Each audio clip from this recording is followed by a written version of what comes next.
नमस्कार दोस्तों, स्वागत है आपका वनडे एग्जाम सेंटर में। दोस्तों, आज के वीडियो में हम लोग सल्तनत काल के दौरान सामाजिक स्थिति का अध्ययन करेंगे और जानेंगे कि भारत में जिस समय सल्तनत काल विद्यमान था उस समय भारत की सामाजिक स्थिति क्या थी।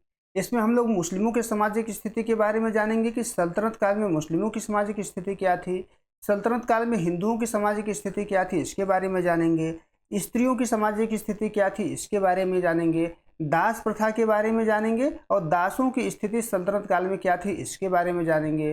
सल्तनत काल के सामाजिक स्थिति पर सूफीवाद का क्या प्रभाव पड़ा, भक्ति आंदोलन का क्या प्रभाव पड़ा, इसके बारे में भी हम लोग अध्ययन यहाँ पर करेंगे। तो चलिए बिना देर के वीडियो को शुरू करते हैं। सल्तनत काल जो 1206 ईस्वी से लेकर के 1526 ईस्वी तक विद्यमान था, यह भारतीय इतिहास का एक अत्यंत महत्वपूर्ण और परिवर्तनकारी दौर था। यानी इस समय जो समाज था वो परिवर्तन के दौर से गुजर रहा था। इस काल में तुर्क भारत में आए, अफगान भारत में आए, फारसी भारत में आए और इन संस्कृतियों का भारतीय समाज के साथ गहरा समागम हुआ, जिससे एक नई मिश्रित संस्कृति का जन्म हुआ।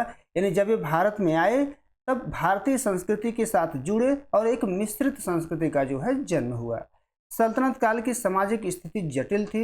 समाज मुख्य रूप से धर्म के आधार पर दो बड़े वर्गों में बटा हुआ था, एक था मुस्लिम और दूसरा था हिंदू। यानी समाज जो है मोटे रूप से दो बड़े वर्गों में बटा हुआ था, लेकिन इन दोनों के भीतर भी गहरी आर्थिक और सामाजिक असमानताएं थी। सबका एक एक करके हम लोग अध्ययन करेंगे। सबसे पहले जान लेते हैं कि मुस्लिम समाज का ढांचा किस प्रकार से था, यानी मुस्लिमों की सामाजिक स्थिति सल्तनत काल में किस प्रकार की थी। सल्तनत काल में मुस्लिम समाज कोई एक समान समुदाय नहीं था, बल्कि वह नस्ल और पृष्ठभूमि और आर्थिक स्थिति के आधार पर कई स्तरों में विभाजित था। यानी यहाँ भी समानता नहीं थी, मुसलमानों में भी समानता नहीं थी। मुसलमान भी कई स्तरों पर बटे हुए थे। पहला जो वर्ग था वो अशराफ वर्ग था, जिसको कुलीन वर्ग कहा जाता है। इसको समाज में उच्च वर्ग जो है माना जाता था। यह समाज का सबसे शक्तिशाली और सर्वोच्च वर्ग था। इसमें विदेशी मूल के मुसलमान थे, देसी मूल के मुसलमान इसमें शामिल नहीं थे। जैसे तुर्क हो गए, फारसी हो गए, अरब हो गए, अफगान हो गए, यही इसमें जो है शामिल थे अशराफ वर्ग में। इन्हें प्रशासन में, सेना में, न्याय विभाग में उच्च पद जो है प्राप्त होता था। जैसे खान का पद हो गया, मलिक का पद हो गया, अमीर का पद हो गया, इन्हीं को प्राप्त होता था। तुर्क सुल्तानों के समय, विशेष करके इल्तुतमिश और बलबन के काल में नस्लीय श्रेष्ठता पर बहुत जोर दिया गया और भारतीय मुसलमानों को ऊंचे पदों से दूर रखा गया। तो ये पहला वर्ग हो गया। दूसरा वर्ग है उलेमा और धार्मिक वर्ग। समाज में जो उलेमा होते थे, जो धार्मिक विद्वान होते थे, काजी, सैयद और सूफी संत जो होते थे, उनका बहुत ऊंचा स्थान होता था। उलेमा वर्ग सुल्तान की नीतियों और न्याय व्यवस्था को प्रभावित करता था। जो सैयद लोग थे वो खुद को पैगंबर मोहम्मद का वंशज मानते थे, इसलिए समाज में उनका विशेष आदर होता था। यानी ये दूसरे स्थान पे थे उलेमा और धार्मिक वर्ग। जो तीसरा वर्ग था वो अजलाफ था, यानी निम्न वर्ग में ये आते थे। इसमें भारतीय मुसलमानों को शामिल जो है किया गया था। इस वर्ग में वे भारतीय शामिल थे जिन्होंने हिंदू धर्म को छोड़ करके इस्लाम धर्म को अपना लिया था। इसमें मुख्य रूप से बुनकर शामिल थे, कसाई शामिल थे, मोची शामिल थे, किसान और दस्तकार इसमें मुख्य रूप से शामिल थे। हालांकि इस्लाम में सैद्धांतिक रूप से समानता की बात कही गई थी, लेकिन व्यवहारिक रूप में इन नए मुसलमानों को साथ विदेशी मुसलमानों द्वारा सामाजिक भेदभाव जो है किया जाता था और इन्हें ऊंचे प्रशासनिक पदों से वंचित रखा जाता था। ऊंचे पदों को इनको नहीं दिया जाता था। ये मुसलमानों की सामाजिक स्थिति थी। अब हिंदू समाज की स्थिति क्या थी इसके बारे में हम लोग यहाँ पर जान लेते हैं। सल्तनत काल के दौरान जो बहुसंख्यक आबादी थी वो हिंदुओं की थी। तुर्क शासन की स्थापना से उसके सामाजिक ढांचे में कुछ बदलाव आए, लेकिन बुनियादी सामाजिक नियम जो है पुरानी लीक पर ही चलते रहे। क्या क्या बदलाव आए सल्तनत काल में हिंदुओं के बीच, इसी के बारे में हम लोग जानेंगे। पहला जो बदलाव आया वो जाति प्रथा का कड़ा होना। यानी जाति प्रथा जो पहले से ही समाज में विद्यमान थी और ज़्यादा कठोर जो है सल्तनत काल में हो गई। इस काल में हिंदू समाज में जाति प्रथा और अधिक कठोर हो गई। अंतर जातीय विवाह और खान पान पर सख्त पाबंदियां जो है लागू कर दी गई। विदेशी शासन के प्रभाव से अपनी संस्कृति को बचाने के लिए ब्राह्मणों ने स्मृत ग्रंथों के नियमों को और अधिक कड़ा जो है कर दिया गया। यानी समाज में जो बंधन थे वो और ज़्यादा जटिल हो गए। दूसरा देख लेते हैं, राजपूत और शासक वर्ग की स्थिति क्या थी हिंदू समाज में, इसके बारे में जान लेते हैं। युद्धों में पराजय के बाद भी ग्रामीण क्षेत्रों में स्थानीय स्तर पर हिंदुओं का ही दबदबा रहा। इसमें राजपूत थे, राय थे, राणा थे, ठाकुर जैसे सामंत ग्रामीण अर्थव्यवस्था को नियंत्रित करते थे और सुल्तान को राजस्व जो है वसूल करके देते थे। यानी जो शासक वर्ग था इसकी स्थिति में गिरावट तो आई, लेकिन ग्रामीण क्षेत्रों में अभी भी इसका दबदबा बना हुआ था। तीसरा जो वर्ग था वो अछूत और अंत्यज वर्ग का था। समाज के सबसे निचले पायदान पर चंडाल होते थे, डोम होते थे, चर्मकार जैसी जातियां होती थी जिनको अंत्यज या अछूत माना जाता था। इनकी सामाजिक स्थिति अत्यंत दयनीय बनी रही और इन्हें गांव के बाहर रहना पड़ता था और उनके साथ कड़ा भेदभाव होता था। ये हिंदुओं की सामाजिक स्थिति थी। अब महिलाओं की सामाजिक स्थिति क्या थी सल्तनत काल में, इसके बारे में जान लेते हैं। सल्तनत काल में महिलाओं की स्थिति, चाहे वे हिंदू महिला हो चाहे मुस्लिम महिला हो, आमतौर पर दोयम दर्जे की ही थी। समाज पूरी तरीके से पितृसत्तात्मक था। जो सत्ता था वो पुरुषों के हाथ में था। महिलाएं जो है दोयम दर्जे के नागरिक बनकर के रह गई थी। इसमें पहला बिंदु है पर्दा प्रथा का विस्तार। पर्दा प्रथा का और ज़्यादा विस्तार सल्तनत काल में हुआ। मुस्लिम समाज में पर्दा प्रथा पहले से ही अनिवार्य थी, लेकिन सल्तनत काल में सुरक्षा कारणों और मुस्लिम शासक वर्ग की देखा देखी उच्च वर्ग के हिंदुओं विशेष करके राजपूतों में भी पर्दा प्रथा का तेजी से विस्तार हुआ। यानी जो पर्दा प्रथा पहले से ही मुसलमानों में विद्यमान था वो पर्दा प्रथा हिंदुओं में भी तेजी से विस्तारित हुआ। दूसरा क्या हुआ, बाल विवाह होते थे महिलाओं के, और महिलाओं में शिक्षा का पूरी तरीके से सल्तनत काल में अभाव था।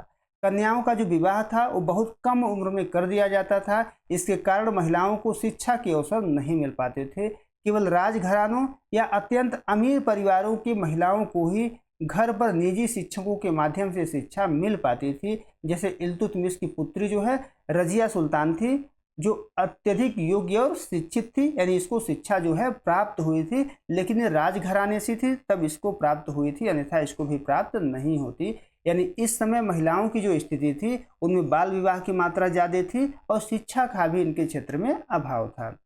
तीसरा जो बिंदु है वो है सती प्रथा और जौहर प्रथा। ये हिंदुओं में व्याप्त था सती प्रथा और जौहर प्रथा। हिंदू समाज में सती प्रथा का प्रचलन जारी था। इब्न बतूता ने अपने यात्रा वृत्तांत में सती होने की घटनाओं का रोंगटे खड़े कर देने वाला विवरण जो है दिया हुआ है। सुल्तान की अनुमति के बिना सती होने पर पाबंदी थी, लेकिन इसको रोका नहीं जाता था, व्यवहार में लागू नहीं किया जा सका।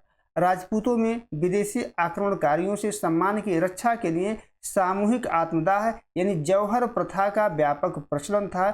जैसे 1303 ईस्वी में चित्तौड़ का जौहर आप देख सकते हैं। अगला जो बिंदु है वो है तलाक और बहुविवाह। समाज में तलाक भी था, महिलाओं को तलाक भी दे दिया जाता था, और पुरुषों में बहुविवाह भी प्रचलित थे। एक पुरुष जो है कई महिलाओं से विवाह जो है करते थे। मुस्लिम पुरुषों को एक से अधिक पत्नियां रखने, अधिकतम 4 पत्नियां रखने और तलाक देने का अधिकार था। सुल्तानों और अमीरों के विशाल हरम होते थे और उस हरम में सैकड़ों महिलाएं रखी जाती थी, सैकड़ों दासियां इसमें रखी जाती थीं। हिंदू समाज में आमतौर पर एक विवाह का नियम था, लेकिन जो राजा होते थे, जो सामंत होते थे, वो कई कई शादियां करते थे। हिंदुओं में विधवा विवाह की जो अनुमति थी वो लगभग 9 के बराबर थी। यानी हिंदुओं में तलाक अगर एक बार हो जाए या विधवा हो जाए तो उनकी विवाह नहीं होती थी। तलाक तो बहुत रेयर होता था, हिंदुओं में बहुत कम होता था, लेकिन अगर विधवा हो जाए तो उसकी शादी नहीं के बराबर होती थी, कोई उसे शादी करना नहीं चाहता था। अब सल्तनत काल में दास प्रथा की स्थिति क्या थी, इसके बारे में हम लोग जान लेते हैं। सल्तनत काल की एक प्रमुख विशेषता बड़े पैमाने पर दास प्रथा का अस्तित्व था। दास केवल घरेलू काम के लिए ही नहीं बल्कि सेना और प्रशासन के लिए भी महत्वपूर्ण थे। एक एक करके हम लोग दासों के बारे में अध्ययन यहाँ पर करेंगे। इनके बारे में जो पहला बिंदु है वो है दासों का बाजार और व्यापार। यानी इनका बाजार लगता था, इनका व्यापार जो है किया जाता था। दिल्ली में अलाउद्दीन खिलजी के समय बाजारों के लिए प्रसिद्ध थे। इन दासों के बाजारों के लिए दिल्ली जो है प्रसिद्ध था, जहां घोड़ों और मवेशियों की तरह इंसानों यानी कि दासों की खरीद बिक्री होती थी। युद्ध के कैदियों, कर्ज न चुका पाने वाले लोगों और अपहरण किए गए बच्चों को दास बना दिया जाता था। पुरुष दासों के साथ साथ सुंदर महिला दासों की भी मांग बहुत अधिक थी। यानी महिलाओं को भी दास बनाया जाता था, पुरुषों को भी दास बनाया जाता था, लेकिन पुरुष दासों की संख्या ज़्यादा होती थी। दूसरा बिंदु देख लेते हैं, दासों की स्थिति और उत्थान। ऐसा नहीं है कि दास एकदम निम्न स्थिति में होते थे, इनका उत्थान भी होता था। दिलचस्प बात यह है कि सल्तनत काल में कुछ दासों को अपनी योग्यता साबित करने का पूरा मौका जो है मिला हुआ था। इसमें कुतुबुद्दीन ऐबक का नाम है, इल्तुतमिश का नाम है, बलबन का नाम है। ये सभी स्वयं भी कभी दास थे जो अपनी काबिलियत के दम पर सुल्तान बने। यानी दासों की स्थिति अत्यंत निम्न नहीं थी, इनकी स्थिति जो है ऊपर भी उठती थी। अलाउद्दीन खिलजी का सेनापति मलिक काफूर भी एक दास ही था। इन दासों को अपनी योग्यता साबित करने का मौका सल्तनत काल में दिया जाता था। अब तीसरा बिंदु देख लेते हैं, फिरोज शाह तुगलक का काल। दासों के लिए बहुत महत्वपूर्ण काल था ये। फिरोज शाह तुगलक के समय में जो दासों की संख्या थी वो लगभग 1,80,000 पर पहुंच गई थी, यानी चरम पर पहुंच गई थी। किसी के शासनकाल में इतना दास जो है सल्तनत काल में नहीं थे। उसने दासों के लिए एक अलग विभाग बनवाया जिसको दीवाने बंदगी के नाम से जाना जाता है। दीवाने बंदगी की स्थापना इसके द्वारा की गई थी। दासों को विभिन्न शिल्पों और कलाओं को भी शिक्षा इसके समय में दी जाती थी। अब आगे बढ़ते हैं, आर्थिक विषमता किस प्रकार से समाज में था और जीवन स्तर किस प्रकार से था, इसके बारे में हम लोग जान लेते हैं। समाज में अमीर और गरीब के बीच जो खाई थी वो बहुत चौड़ी थी। जो अमीर वर्ग था वो विलासितापूर्ण जीवन जीता था, जो गरीब था वो इस जीवन से वंचित रहता था। अमीर वर्ग के बारे में पहले जान लेते हैं। सुल्तान, उनके दरबारी, अमीर और मलिक अत्यधिक विलासिता का जीवन जीते थे। उनके पास बड़े बड़े महल होते थे, कीमती वस्त्र होते थे, आभूषण होते थे, दास दासियां उनके पास होती थी, निजी सेनाएं उनके पास होती थीं। वे मद्यपान करते थे, संगीत, शिकार, चौगान जैसे खेलों पर पानी की तरह पैसा उनके द्वारा बहाया जाता था। यानी जो अमीर वर्ग था वो विलासितापूर्ण जीवन जी रहा था। जो दूसरा वर्ग था वो साधारण जनता और किसानों का वर्ग था। इसके विपरीत देश की जो बहुसंख्यक आबादी यानी किसान थे, मजदूर थे, छोटे दस्तकार थे, इनका जीवन अत्यंत सादा और कठिनाइयों से भरा हुआ था। किसानों को अपनी उपज का एक बड़ा हिस्सा, कभी कभी 50% तक, जैसा कि अलाउद्दीन खिलजी के समय में था, कर के रूप में देना पड़ता था। अमीर खुसरो ने लिखा है कि किसान के आंसुओं की हर बूंद से सुल्तान के मुकुट का मोती बनता है, जो किसानों के गहरे आर्थिक शोषण को दर्शाता है। यानी एक तरफ अमीर वर्ग था जो विलासितापूर्ण जीवन जी रहा था, दूसरे तरफ साधारण जनता थी जिसका शोषण जो है समाज में किया जाता था। अब आगे बढ़ते हैं, हिंदू और मुसलमानों के बीच का संबंध किस प्रकार से था, इनके बीच सांस्कृतिक समन्वय किस प्रकार से था, इसके बारे में हम लोग जान लेते हैं। प्रारंभिक दौर में तुर्क आक्रमणकारियों और स्थानीय हिंदू आबादी के बीच गहरे तनाव और कड़वाहट के संबंध थे, लेकिन समय बीतने के साथ दोनों समुदायों ने एक दूसरे के साथ रहना सीख लिया। यानी जब तुर्क जो है भारत में आए, भारत पर आक्रमण किए, तो हिंदू और मुसलमानों के बीच कड़वाहट था, टकराहट था, लेकिन समय के साथ ही धीरे धीरे दूर होता गया और दोनों एक दूसरे के साथ रहना सीख लिए। इसमें पहला बिंदु है जिम्मी की स्थिति। जिम्मी की स्थिति किसकी थी? हिंदुओं की थी। सल्तनत काल के सुल्तानों ने हिंदुओं को जिम्मी यानी कि संरक्षित प्रजा का दर्जा दिया हुआ था। हिंदुओं को अपने धर्म का पालन करने की स्वतंत्रता थी, लेकिन इसके बदले उनको जजिया कर जो है देना पड़ता था। जिम्मी की स्थिति एक प्रकार से दोहरा नागरिकता हो गया कि दोयम दर्जे का नागरिक जो है इनको समझा जाता था। दूसरा बिंदु क्या है? दैनिक जीवन में मेलजोल। यानी हिंदू और मुसलमानों के बीच दैनिक जीवन में मेलजोल था। स्थानीय स्तर पर खेती हो गया, व्यापार हो गया, शिल्पकला में दोनों समुदायों के लोग एक दूसरे पर निर्भर थे। शहरों और गांवों में वो पड़ोसी के रूप में रहते थे, जिससे दोनों की भाषाओं, पहनावे, खान पान और त्योहारों में एक दूसरे का प्रभाव जो है दिखने लगा। फारसी और स्थानीय भाषाओं के मिलन से उर्दू भाषा का विकास जो है इसी काल की देन है। अब देख लेते हैं कि भक्ति आंदोलन और सूफी आंदोलनों का सल्तनत काल के सामाजिक स्थिति पर क्या प्रभाव जो है पड़ा हुआ है। सल्तनत काल की सामाजिक जड़ता और धार्मिक कट्टरता को तोड़ने में सूफी संतों और भक्ति काल के संतों ने सबसे क्रांतिकारी भूमिका निभाई। एक एक करके दोनों के बारे में हम लोग जानेंगे। पहले सूफी आंदोलन के बारे में जान लेते हैं। चिश्ती और सुहरावर्दी जैसे सूफी सिलसिलों, जैसे ख्वाजा मोइनुद्दीन चिश्ती हो गए, निजामुद्दीन औलिया हो गए, इन्होंने वहदत उल वजूद यानी ईश्वर की एकता और मानवता से प्रेम का संदेश जो है दिया। उनकी खानकाहें यानी उनके जो आश्रम होते थे सभी जातियों और सभी धर्मों के लोगों के लिए खुली होती थी, जिससे मुस्लिम शासक वर्ग की कट्टरता जो है कम हुई। यानी इस समानता में विश्वास करते थे, इसलिए कट्टरता थोड़ी सी कम हुई। अब भक्ति आंदोलन का क्या प्रभाव हुआ इसके बारे में जान लेते हैं। कबीर हो गए, नानक हो गए, रैदास हो गए, नामदेव हो गए, इन जैसे संतों ने जाति प्रथा, छुआछूत, मूर्ति पूजा और कर्म कांडों पर कड़ा प्रहार किया। उन्होंने समाज के निचले तबकों को आवाज दी और ईश्वर की भक्ति के द्वारा, ईश्वर के भक्ति के जो द्वार थे ये सबके लिए खोल दिए। कबीर और नानक के विचारों ने हिंदू मुस्लिम एकता की एक मजबूत सामाजिक जमीन जो है तैयार की। यानी यहाँ पर भी एकता की बात की गई, जो बंधन थे समाज में उसको तोड़ने की बात की गई और सामाजिक समरसता जो है सल्तनत काल में फैलाया गया।